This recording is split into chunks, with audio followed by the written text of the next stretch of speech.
Hi, my name is Joyet. Hey Joyce, how you doing? I'm good, thank you very much.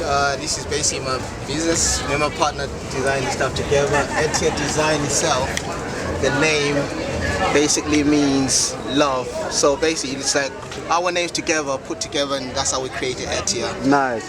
And the business is all about love, culture, and originality. Started off in 2016. Right. And then started off as a little part-time thing, just doing little t-shirts and stuff like that. And then from there we just grew up and started going full-on, taking it serious into Beautiful. clothing and that. So you're from Brixton? I'm from Brixton myself, not originally born in Brixton, but I believe I am like a Brixtonian. Okay. Same? Your experience?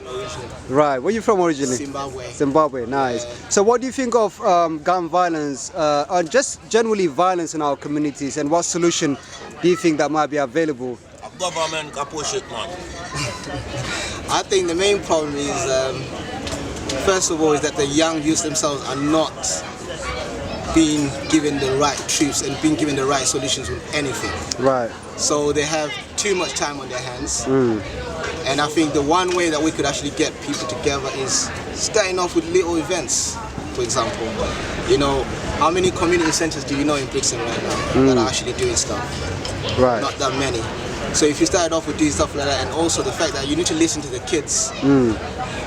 Our old generation, I grew up in the generation where people were like, oh, the adults always right, and you always just got to respect your adults, which is good in one moral way, but then at the same time, they never let you say anything. Right, so the children are never being heard. The children are never being heard, and maybe that's one way we can start changing things, getting the children heard, and then also start teaching the kids real education. Okay. Because I don't believe they're getting that much of a real education in terms of anything. I know my little cousin, for example, she wouldn't know anything from anything. If that makes any sense. Right, so there's no knowledge. There's a lot of information out there, but there's no knowledge really that can help them. That can really help them. And I think that's bridging that and bringing them together and actually creating a diverse, because look, first of all, we're a diversity, but then at the same time, we are all individuals that are also similar. It's changing the game. I hear you. Thank you very much for your help, my brother, and good luck with everything with your business. And the business is called what? Etia Design. Etia Design. Thank you. Thank you. It's on Brixton Station Road.